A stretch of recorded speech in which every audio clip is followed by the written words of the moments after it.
And this is how you widen a column automatically for the longest entry in a column.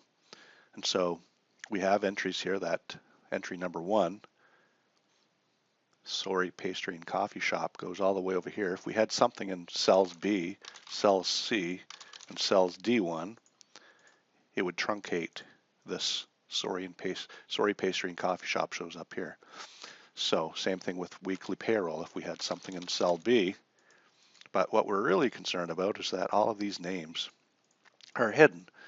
But anyways, all we need to do when we want to widen a column and make it an automatic width based on the longest entry is to hover over the column heading between A and B until we get this double arrow, double click, and it'll widen that column automatically to the longest entry. Now let's just say that we didn't have these. Then it wouldn't necessarily have to be, the column wouldn't necessarily have to be as wide. So then we could, bring it in some.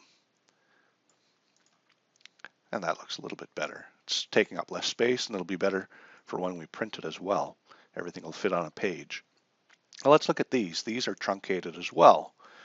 Now what'll happen here is if we widen these, double clicking in between each column heading to the longest entry in each one of these columns, we're going to have columns that are inconsistent in width.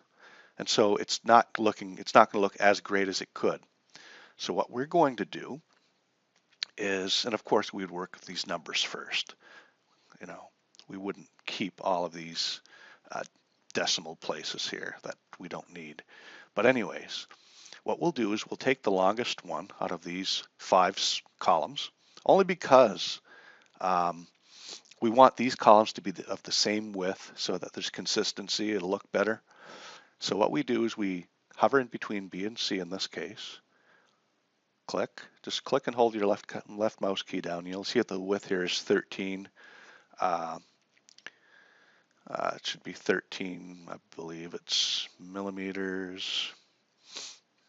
No, but anyways. So hover over cells or columns. So hover over between cells B and C, hold it down. You'll see that this is 96 pixels. This one's not as wide, this one's not as wide. But what we'll do is we'll widen all these to the same width so that we don't have to do this manually and widen them to 96 or 97 or 98 or 100, whatever, something that looks good, is we'll go back to the longest one in between B and C. We'll just hover here for a second after we select it, C, D, E, and F. They're all selected as you can see, and I'll just kind of play around with it here. Maybe I'll drop it at 97, and now it's looking better. We have columns that are of the same width. I'm not going to work with the numbers here. This tutorial was only about column widths. The same thing applies, people, for cell or row height. You can change these as well, but there was no need to do that here. And rarely there is a reason to do that.